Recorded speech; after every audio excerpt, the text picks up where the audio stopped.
Amigos del canal Oscar TV, aquí les muestro que en este canal tenemos gran variedad de videos.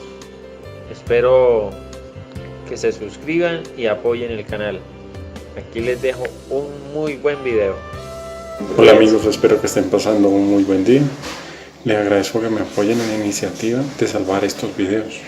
Entonces, para que se suscriban al canal. Y toda la conferencia episcopal alemana en pleno, hecha a usted en marzo de 2017, y su cercanía a estos prelados, tendrá como consecuencia su silencio y tal vez su adhesión a estos actos de rebelión en contra de la moral sexual que enseña la Iglesia Católica. Señor presidente, vicepresidente y secretario general de la Conferencia Episcopal Colombiana, les preguntamos todos los católicos de Colombia, si el nombramiento hecho a ustedes por el Papa Francisco unas semanas antes de su venida a Colombia en 2017, tendrá como consecuencia también su silencio y tal vez su adhesión a estos actos de rebelión en contra de la moral que enseña la Iglesia Católica. ¿O es que mejor seguirán ustedes, señores obispos y señor cardenal Salazar, con su campaña nacional de desprestigio en contra de Teleamiga y de nosotros, que simplemente venimos denunciando estos horrores y poniendo el dedo en la llaga de la actual crisis de la Iglesia, ante su silencio cómplice y traidor? Pues en muchos púlpitos de la nación se sigue escuchando a los sacerdotes denigrar de nuestra labor y ordenar a la gente no seguirnos, so pena de excomunión, cortándoles así la posibilidad de conocer la verdad que los puede hacer libres. Queridos hermanos en la fe, de Colombia y de cada país del mundo, los instamos a que envíen cartas y correos electrónicos a sus obispos y les pregunten cuál va a ser su postura frente a estos horrorosos atentados en contra de los sacramentos y en contra de la fe católica, que son bendecir las uniones homosexuales, promover el aborto, la fornicación y el uso de anticonceptivos, esperpentos morales que viene adelantando Francisco con su silencio cómplice y con sus propias enseñanzas torcidas en esta materia. Es hora, queridos teleamigos, de levantar nuestra voz. Es hora de actuar y reclamar a nuestros pastores acciones concretas en defensa de nuestra fe, de las enseñanzas de Jesucristo, en defensa de la moral y de la preservación de la vida, del matrimonio y de la familia. No callen más, que el amor a Dios se demuestra también en la defensa de su doctrina y de sus enseñanzas y en mantenernos fieles a ellas. Otro cardenal y 2 obispos que piden corregir a Mori Leticia. Sumándose a los 7 prelados que emitieron el documento titulado Profesión de las Verdades Inmutables sobre el Matrimonio Sacramental, entre los que se encuentran el exnuncio apostólico para Estados Unidos, arzobispo Carlo María Viganò, el arzobispo emérito Luigi Negri, el cardenal Yanis Puhats, arzobispo metropolitano emérito de Riga, Letonia, y el arzobispo Andreas Long, auxiliar emérito de Salzburgo, Austria. Se ha sumado ahora el cardenal y arzobispo católico de Holanda, Monseñor Wilhelm Eijk, pastor de la iglesia de Utrecht. El arzobispo y cardenal de Utrecht, Holanda, Monseñor Wilhelm Eijk, pidió al Papa Francisco más claridad sobre el tratamiento eclesial que debe dar a los recasados, o para ser más explícitos, a quienes viven en adulterio. Este alto prelado ha sido contundente al señalar, entre otras cosas, que la gente está confundida, y eso no es bueno. Conforme a la crítica de su eminencia Wilhelm Eijk, los postulados del Papa Francisco buscan promover la posibilidad de que los divorciados que viven en pecado a causa de una nueva unión adúltera puedan acceder a los sacramentos, y esto confunde a las personas. El metropolitano, autoridad de una de las más importantes arquidiócesis holandesas, pide al obispo Bergoglio hacer un documento agregado como una fe de erratas, es decir, una carta rectificadora en la que se esclarezcan y se eliminen todas las dudas generadas por Amoris Laetitia. El cardenal arzobispo Eijk reclama menos flexibilidades y una doctrina que esté de la mano con el derecho canónico y las normas que la tradición de la Iglesia profesa. Y recordemos que estas normas dicen sin más ni más que quienes viven en adulterio no pueden comulgar. Inspirado en las palabras de Cristo, el prelado holandés dice: el matrimonio es uno y no se puede romper. Eso es lo que mantenemos en la arquidiócesis, cuando un tribunal eclesiástico ha declarado nulo el matrimonio. Se confirma oficialmente que nunca ha habido un matrimonio. Solo entonces uno es libre para el sacramento del matrimonio y para recibir los otros sacramentos de la confesión y la comunión. El debate sobre el mencionado asunto constriñe las entrañas del cardenal Eck, también por el hecho de dar libertad de interpretación a las conferencias episcopales, porque según él, y recurriendo a la lógica común, lo que es cierto en un lugar no puede ser repentinamente falso en otro lugar. Es decir, lo que es pecado para algunos no puede ser aprobado como conducta favorable por otros. Pero no solamente el cardenal holandés pide claridad, también los obispos Marian Eleganti y René Henry Grácida han firmado la profesión de fe de los obispos kazajos. En efecto, en los primeros días de febrero se dio a conocer la noticia que Monseñor Marian Eleganti, obispo auxiliar de la diócesis suiza de Chur, se ha sumado a los firmantes de la profesión de fe sobre las verdades inmutables del matrimonio, al igual que el obispo emérito del Corpus Christi, Monseñor René Henry Grácida. Asimismo, Monseñor Athanasius Schneider, por vía electrónica, ha enviado a todos los obispos del mundo la profesión de fe sobre las verdades inmutables del matrimonio, firmada por él y por otros 2 arzobispos kazajos, para que los episcopos del mundo entero puedan declarar públicamente su apoyo al texto o emitir un texto similar. Como lo señala Infocatólica, los obispos de Kazajistán de esta forma van más allá en su celo apostólico de su limitada jurisdicción canónica territorial y hablan directamente a la Iglesia Universal como sucesores de los apóstoles. Su autoridad y mandato no provienen de la ley canónica, sino de Cristo mismo, que los colocó en la Iglesia para proclamar el Evangelio. Con esto avanza la corrección que el obispado fiel puede hacer a Francisco por su malhadado documento posinodal llamado Alegría del Amor o Amor y Leticia, situación que puede corregir el daño causado o precipitar que los cismáticos modernistas se declaren abiertamente en contra de esta acción de fidelidad y lealtad al Evangelio y al magisterio de siempre, por parte de estos obispos, cuyo número aumenta cada día. Avanza el juramento de fidelidad a Bergoglio. Recordarán ustedes, teleamigos, que en el programa pasado titulado Señores Obispos, ¿esto no les dice nada?, emitido el 25 de enero de 2017, bajo el subtítulo Juramento de fidelidad a la doctrina de Bergoglio, nos referimos al rumor según el cual Francisco vendría preparando un juramento que todo el clero del mundo deberá hacer, de fidelidad absoluta a sus enseñanzas pontificias. Pues bien, el juramento de fidelidad a Bergoglio ha comenzado ya en las facultades de teología, y con esto el temido juramento de fidelidad a Bergoglio ha empezado ya en las facultades de teología de todas las universidades del mundo. Esto gracias a que Francisco ha publicado el 29 de enero pasado la Constitución Apostólica Veritatis Gaudium sobre las universidades y facultades eclesiásticas, que en sus numerales 26.2 y 27.1 dice: Artículo 26.2. Los que enseñan asuntos relacionados con la fe y la moral deben ser conscientes de su deber de llevar a cabo su trabajo en plena comunión con el auténtico magisterio de la Iglesia, sobre todo con el del Pontífice Romano. Nota al pie 77. Artículo 27.1. Los que enseñan disciplinas relativas a la fe o a la moral deben recibir, después de hacer su profesión de fe, nota al pie 78, una misión canónica del canciller o de su delegado, porque no enseñan por su propia autoridad, pero sí en virtud de la misión que han acogido de la Iglesia. Los otros profesores deben recibir permiso para enseñar al canciller o a su delegado. El numeral 26.2 de la Constitución Apostólica Veritatis Gaudium, firmada por Francisco, impone a sacerdotes y profesores el deber de enseñar en plena comunión con el magisterio de la Iglesia, pero sobre todo con el Pontífice Romano, es decir, en comunión con Francisco por encima del magisterio tradicional. El numeral 27.1 obliga a sacerdotes y profesores a hacer una profesión de fe, según la cual quien profesa declara: Me adhiero, además, con religioso obsequio de voluntad y entendimiento, a las doctrinas enunciadas por el Romano Pontífice o por el Colegio de los Obispos cuando ejercen el magisterio auténtico, aunque no tengan la intención de proclamarlas con un acto definitivo.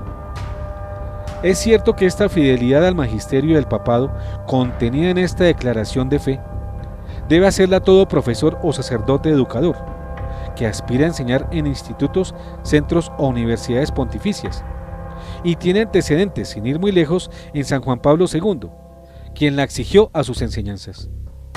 Pero con base en la Constitución Apostólica Veritatis Gaudium, firmada recientemente por Francisco y publicada oficialmente por el Vaticano el pasado 29 de enero, pareciera que, efectivamente, se viene preparando el juramento de fidelidad que sacerdotes y todo el clero debe hacer a las enseñanzas de Jorge Bergoglio. Algunos dirán que esto no es un procedimiento nuevo, pues ya desde antes también fue exigido por Juan Pablo II. Pero la diferencia fundamental es que mientras el pontífice Juan Pablo II tenía una doctrina en perfecta unidad con las enseñanzas de Cristo y del magisterio tradicional de la Iglesia, el obispo Bergoglio en muchos puntos contradice esas doctrinas de Cristo, hace unas interpretaciones contrarias al Evangelio, como aquí reiteradamente lo hemos demostrado, confrontando sus personales criterios en contradicción con los del Evangelio. Hemos dicho que en otras ocasiones se ha pedido un juramento similar, pero la novedad en lo que está por venir, novedad que sí es grande y garrafal, es que se quiere hacer obligatoria la apostasía y se quiere imponer a los clérigos a la fuerza un juramento que obligue a seguir las heréticas doctrinas de Jorge Bergoglio. Esto nos recuerda al Führer Adolfo Hitler, exigiendo a los soldados alemanes fidelidad a sus postulados racistas, fuera de los cuales supuestamente no había salvación para la nación germana. Pero ahora el nuevo Führer, Bergoglio, los pide para sus enseñanzas heréticas, para sus doctrinas contrarias a Cristo y al Evangelio. Pero es que a la luz del filtrado y anunciado juramento de fidelidad a Francisco y a su doctrina, que se vendría preparando, revisando la Constitución Apostólica Veritatis Gaudium sobre las universidades y facultades eclesiásticas, firmada por Francisco, este oscuro plan tendría su asidero legal en la nota al pie 78 del numeral 27.1, que refiere el canon 836 del Código de Derecho Canónico. Dicho canon dice en el comienzo y en 2 de sus 7 partes. Canon 833. Tienen obligación de emitir personalmente la profesión de fe, según la fórmula aprobada por la Santa Sede. 5. Los vicarios generales, vicarios episcopales y vicarios judiciales, ante el obispo diocesano o un delegado suyo. 6. Los párrocos, el rector y los profesores de teología y filosofía en los seminarios, cuando comienzan a ejercer su cargo, ante el ordinario del lugar o un delegado suyo. También los que van a recibir el orden del diaconado. El punto de cuidado está en la fórmula aprobada por la sede apostólica, que es la que rige el acto de profesión de fe, que estarían obligados a emitir personalmente, entre otros, ver 1 a 4, los vicarios generales, vicarios episcopales y vicarios judiciales, y los párrocos, ver 833, 5 y 6. Final de fórmula que citamos atrás y que repetimos acá. Me adhiero, además, con religioso obsequio de voluntad y entendimiento, a las doctrinas enunciadas por el Romano Pontífice o por el Colegio de Obispos cuando ejercen el magisterio auténtico, aunque no tengan la intención de proclamarlas con un acto definitivo. Frente a esta situación, vemos 2 posibles caminos. Que el obispo Jorge Bergoglio haga una nueva fórmula aprobada por la sede apostólica para permitir la obligatoria profesión de fe, con el objeto de obtener fidelidad juramentada a sus doctrinas, pero también que deje la misma fórmula, con lo cual, en ambos casos, exigiría adhesión total a sus doctrinas heréticas, que para el común de la gente son doctrinas del magisterio auténtico, porque vienen de un papa, pero sabemos que no es auténtico su magisterio. En ambos casos entonces se aplicaría esta norma canónica y con ello Bergoglio estaría actuando en derecho y por ello podría exigir el juramento ahora a los clérigos, luego de exigirla a las facultades de teología. Vemos pues, queridos teleamigos, las sutiles herramientas con las que posiblemente se concreta el plan de adhesión irrestricta a las heréticas enseñanzas del obispo Jorge Bergoglio, que por lo pronto sigue en el terreno de las posibilidades, pero que con esta constitución apostólica ciertamente avanza y anuncia los medios para facilitar su realización. Queridos teleamigos, ya es claro que el reloj del fin del mundo avanza rápidamente en su cuenta regresiva, por los acontecimientos de orden bélico nuclear, por los signos de los tiempos que nos gritan que el fin de esta época está muy cerca, pero también y especialmente por los hechos desastrosos que vienen protagonizando los enemigos de la Iglesia, quienes ahora adelantan el plan de destrucción desde la cúspide del poder eclesial, en cabeza del falso Papa Francisco, el falso profeta venido del fin del mundo.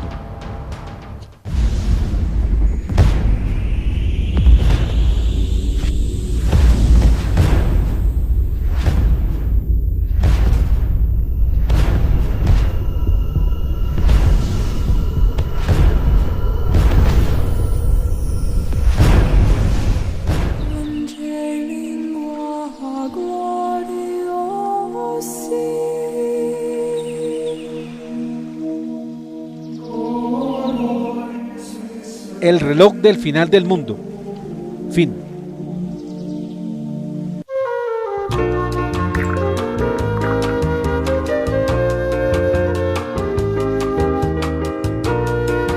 Un café con Galat. Muy bien, y continuamos con nuestro tema de hoy, el reloj del final del mundo. Doctor, hay varios mensajes en WhatsApp, pero también hay una noticia muy importante. Usted me dirá con qué seguimos. Es la noticia que tiene que ver. ¿Con qué tiene que ver? Es noticia de última hora sobre el Papa Benedicto XVI, que acaba de escribir una carta. Si le parece, la leemos. Muy Aquí bien, tengo. la leemos. Perfecto. Leamos relación a esta.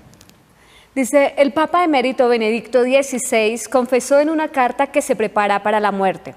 Joseph Ratzinger, de 91 años, escribió un texto para el diario Le Corriere della Sera en respuesta a la preocupación de numerosos lectores sobre su estado de salud.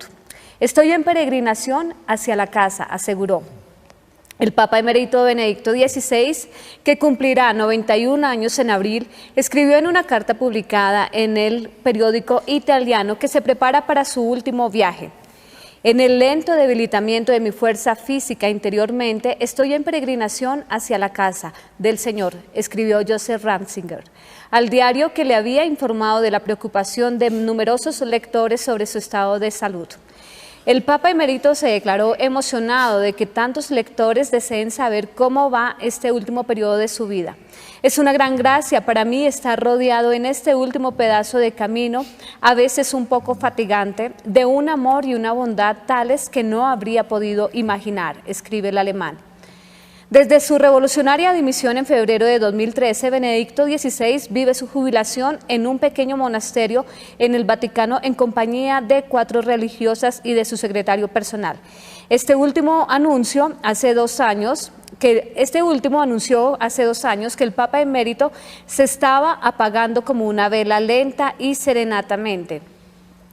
Serenatamente celebra la misa todos los días, reza mucho, recibe visitas dosificadas y responde a un voluminoso correo. Además, escucha los informativos televisados vespertinos y recibe varios diarios católicos, así como publicaciones de teología. Ya no controla sus manos, no puede tocar el piano, ve muy mal, pero tiene una lucidez perfecta. Se acuerda de todo, escribió el año pasado un alto prelado del Vaticano. Entonces recuerden ustedes, mis queridos teleamigos y teleamigas, que en este video que ustedes acaban de ver, hablamos del catejón. Vimos palabra griega que quiere decir el que lo retiene. ¿Quién retiene y a quién retiene? Pues retiene la aparición del anticristo. ¿Y quién lo hace? El catejón, el Papa auténtico, Benedicto XVI.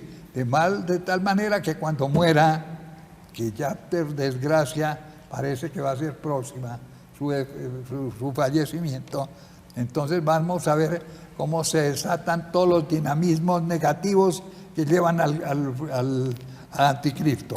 Estamos en eso. Desafortunadamente, oremos porque Dios le prolongue los días a nuestro Papa Benedicto XVI, pero desafortunadamente las realidades son estas.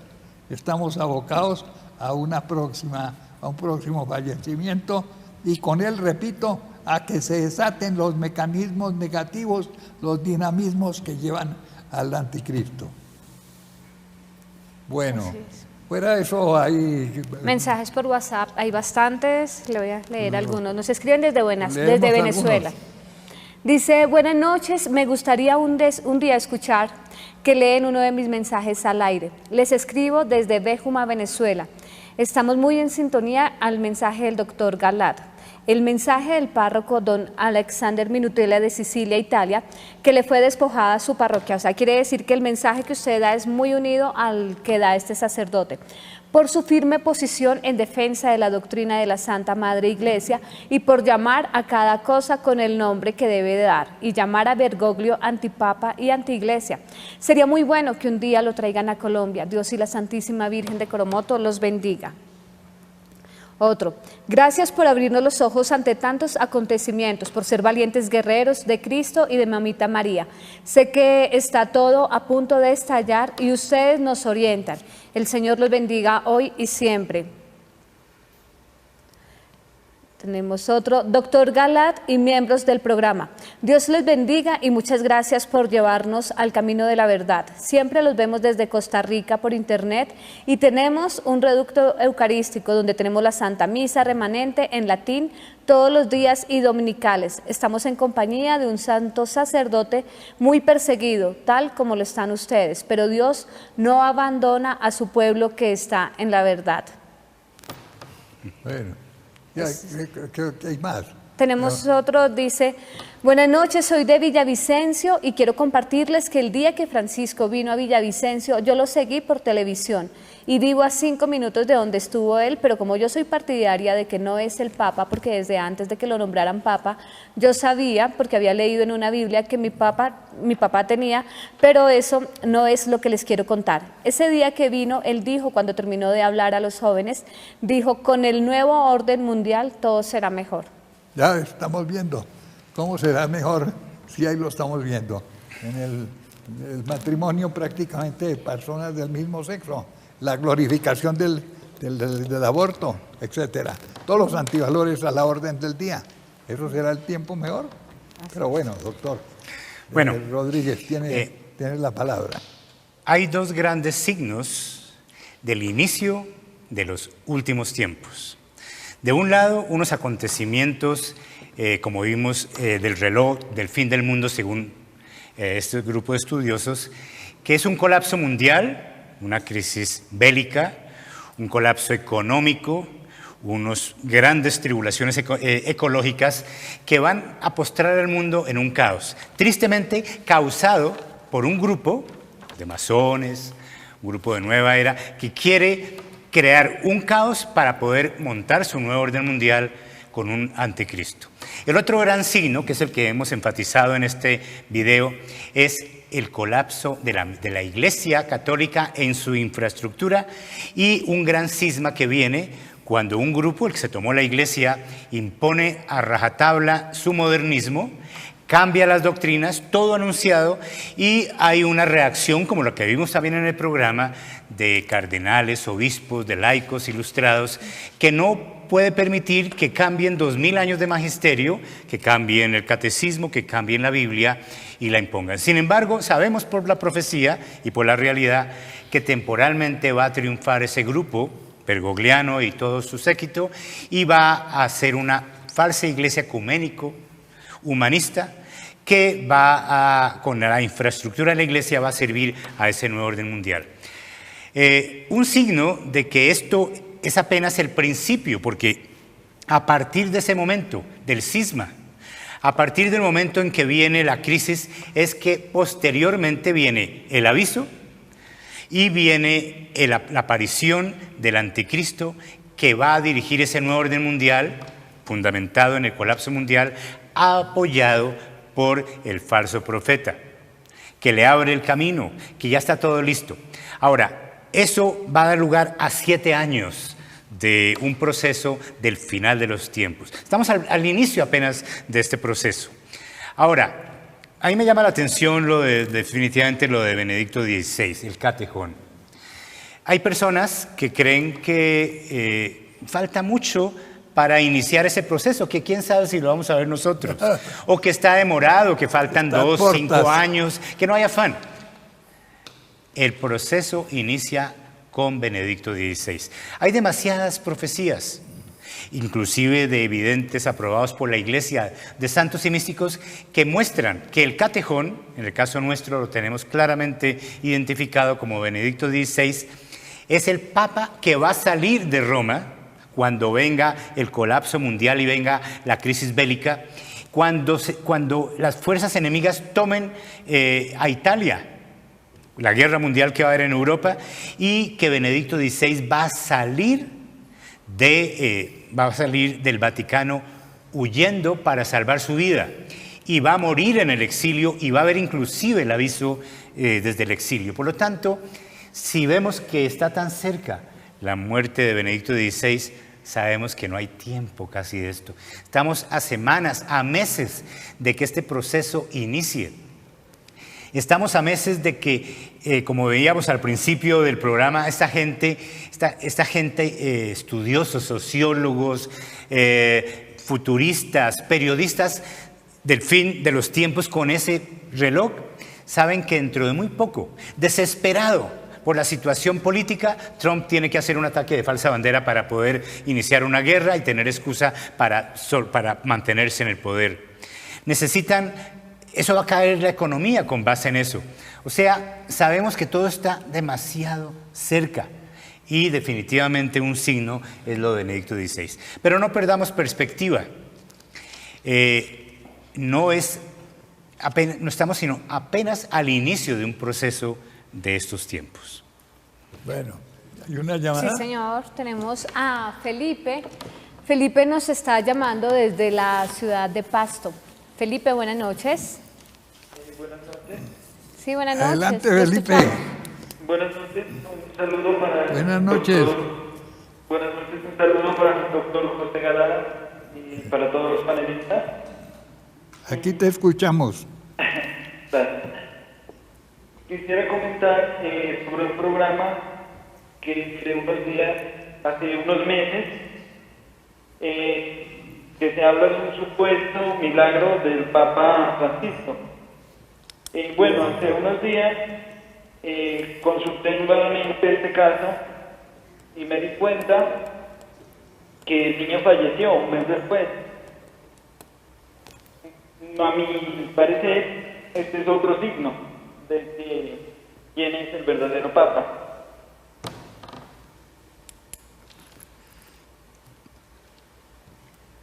¿Qué dijo? Él dice que él ha estado muy pendiente de una noticia que dieron de un milagro que se efectuó con el Papa Francisco a un niño. Dice que él investigó, pero que el niño se murió, que eso es otro signo. Es otro signo. Bueno. Ahí están los milagros, los falsos milagros del falso Papa. Ahí, ¿qué era eso? ¿Qué más? Beatriz, ¿hay más llamadas? No tenemos llamadas. Les pedimos a las personas que se comuniquen a las líneas 287-8355 en Bogotá o a través de la línea gratuita nacional 01-8115-116. A ver, tu opinión. Mire, es preocupante, como digo siempre, ver todos los acontecimientos y todo lo que se va dando y que nosotros sigamos siendo indiferentes. Y es más preocupante que quienes tienen que estar vigilantes, estén silenciosos. Lo que está pasando en Alemania nos tiene que cuestionar y tiene que cuestionar también a los obispos del mundo. ¿Qué está pasando allá, que están tan cerca de Roma y que el Francisco no haya tomado la vocería para decir esto no es lo que yo estoy permitiendo, pero por el contrario hay silencio de él, y cuando hay un silencio pues hay una complicidad. El que calla otorga. Y el que calla otorga, esa es la palabra. Es decir, no estoy en desacuerdo, no estoy de acuerdo, pero si lo hacen, me es indiferente. Es decir, a mí eso no me afecta. Y cuando ya se da el permiso para que unos actúen, es un permiso ya generalizado, porque ya todos van a seguir actuando de acuerdo a esa directriz. Cada día nuestra iglesia va de para atrás. Estamos en un caos tremendo.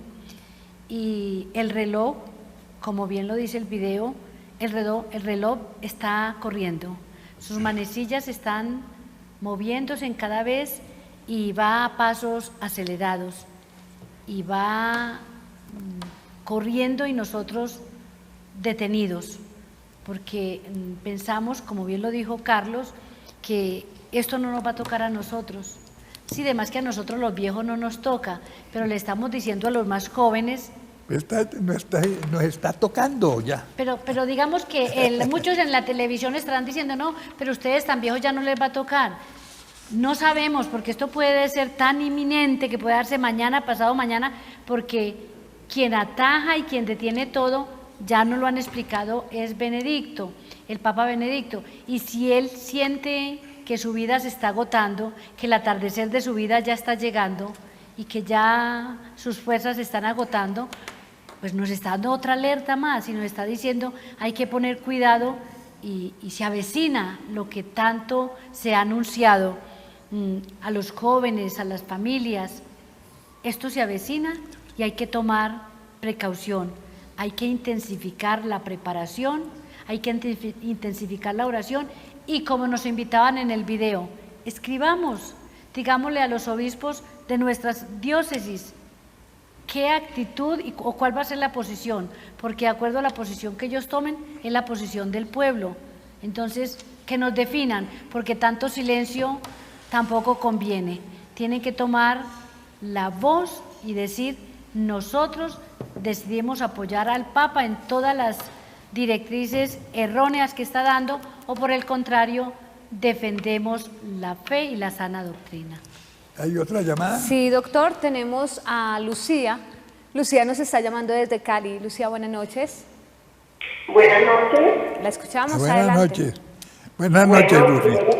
Quiero darle gracias a Dios por el programa, por todo lo que ustedes están haciendo, Dios les bendiga. Quería comentarles que esta mañana fui a la Eucaristía y pensé, como están diciendo ustedes, que definitivamente no me iba a tocar escuchar cambiar la palabra sacrificio por la palabra Eucaristía. ¿Y cuál sería mi sorpresa cuando el Padre fue diciendo que esta Eucaristía sea agradable a los ojos de Dios, en vez de decir este sacrificio? Entonces, cuando terminó la misa, yo me acepté y le dije, Padre, ¿usted por qué cambió la palabra sacrificio por la palabra Eucaristía? Me dijo, es que es lo mismo. Le dije, no, Padre, esto no está en el canon de la Iglesia. Y yo se lo digo en el nombre de Jesús. Usted no tiene por qué seguir diciendo y cambiando la palabra sacrificio, porque inclusive nosotros asistimos al santo sacrificio de la misa. Entonces usted tiene que tener cuidado con eso. Me dijo, ay, no, entonces no pudiste oír la misa, pues, por estar pendiente de lo que yo dije. Le dije, pues, Padre, me inquietó muchísimo que usted hubiera dicho eso. Y de verdad le digo, no lo haga. Entonces me dijo, en el canon de la Iglesia dice muy claramente que hay palabras que no se pueden cambiar. Y me dijo, no. Así como quien dice, no vengas con tu complicación. Entonces, de verdad, yo pienso que el programa de ustedes ha sido una luz para nosotros saber que estamos usando y que estamos oyendo y que tenemos el valor. Yo dije, si no lo hago, yo cometería un pecado de omisión, porque es mi deber aclararle a él y decirle que esto no tiene por qué hacerlo. Entonces, de verdad, muchísimas gracias, Dios les bendiga. Creo que Dios nos está utilizando mucho. A mí me ha servido cantidades todo lo que ustedes dicen allí, porque soy una persona de mucho caminar en el Señor, muchos años, pero de verdad que ustedes están haciendo salud en medio de las tinieblas. Que Dios los bendiga. Amén. Amén. Sí, muy lamentable, doctor. Ella dice que asistió a la Eucaristía y el padre, en vez de decir sacrificio, dijo Eucaristía. Cuando terminó, ella se le acercó al sacerdote y le dijo, pues que con mucho respeto, le quería decir que él había cambiado el canon y que el padre, como así muy esto, le dice, no, pues como quien dice que ella sabía más, ¿no? Y ella le dice que sí, que estaba, entonces le dijo que era lo mismo, que no había ningún problema y que ella le dijo que tenía que decirlo porque entonces estaba cometiendo un pecado de omisión si ya no se acercaba a decírselo. Muy valiente. Sí. Muy valiente. Precisamente ella tiene toda la razón. Entonces el padre le dijo, entonces usted no puso cuidado a la misa por ver qué palabras decía yo y qué las que cambiaba. El padre no celebró válidamente la Eucaristía. Eso lo hemos dicho aquí. Tiene que decir el sacrificio mío y vuestro. Si omite la palabra sacrificio, hace inválida la Eucaristía. La Eucaristía, sí. Así es. Desafortunadamente. Ya nos queda. A ver, Carlos. A mí me llama la atención que la mayoría de la gente culta, preparada, de todos los sectores, perciben que hay pasos de animal grande. No solamente los religiosos, sino la gente del mundo, los del nuevo orden mundial, los mismos masones, los mismos que dirigen el proceso de montar el nuevo orden mundial, sabe que va a haber una crisis y se están preparando. Los grandes potentados tienen subterráneos, tienen unos búnkers, tienen alimentos, todo preparado. La gente sabe que vienen cosas difíciles. Mucha gente del mundo que se da cuenta de las líneas que hay de la historia en este momento, de los signos de los tiempos, como los preppers, tienen alimentos guardados, todo esto. Los mismos protestantes, que como tienen la Biblia, y en la Biblia está todo esto profetizado, se están preparando y saben que hay unos últimos tiempos. En los cultos protestantes es impresionante ver que es lo más común y corriente verlos. En la mayoría, el 80% de las iglesias protestantes tocan el tema de los últimos tiempos y están preparándose para los últimos tiempos.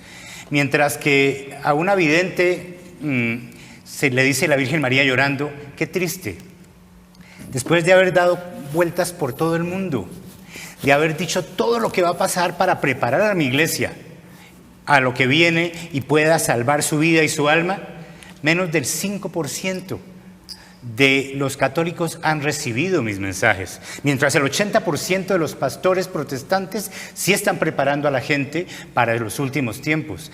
Qué triste que nuestros pastores, nuestros obispos, ni un 5% acojan estos temas y los divulguen, mientras que el 80% de los protestantes lo hacen. Es más, es triste ver cómo hay más diferencias respecto al Evangelio en algunos de nuestros obispos, como estamos viendo con Marx, con Casper, con todo esto, están más lejos del Evangelio que algunos pastores protestantes. Qué triste. Al menos ellos alaban a Dios, siguen los 10 mandamientos, creen en la inerrancia de la Biblia. Qué triste todo esto. Ahora, ¿qué es la conclusión tristemente de todo esto? Que siempre habrá una iglesia remanente.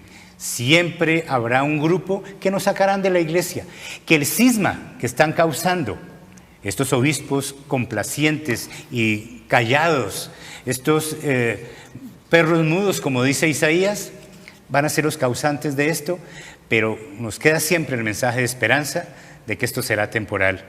Ellos son los que causan el cisma, nos van a tildar de cismáticos, de herejes a nosotros. Nos están. Nos están. Y los sacerdotes que no sigan la línea Bergoglio van a perder su diócesis, van a perder su parroquia, pero los acogeremos en la iglesia remanente. La iglesia remanente será pequeña, inicialmente crecerá hasta una tercera parte de la población. Y la única esperanza que nos queda es que esto es temporal, unos pocos años, 7 años, que serán reducidos con la oración. Pero al final, Corazón Inmaculado triunfará Y gracias a Dios sabemos que viene el milenio, donde la iglesia será renovada, volverá a tener su puesto de preponderancia, será la luz de la nueva civilización del amor que viene posteriormente a esto. Desafortunadamente el tiempo se agotó. Y hasta la próxima, mis queridos teleamigos y teleamigas. Importantísima va a ser la próxima programa, porque vamos a hablar con la Biblia en mano de la iglesia remanente, cómo el Señor nos ha iluminado y nos ha mostrado en las cartas a las 7 iglesias, tanto la iglesia actual, que tiene nombre de viva pero está muerta, ojo, tiene nombre de viva pero está muerta, y la iglesia remanente que comienza, tiene poco poder, pero tiene la verdad de Cristo y tiene a Cristo como su garantía.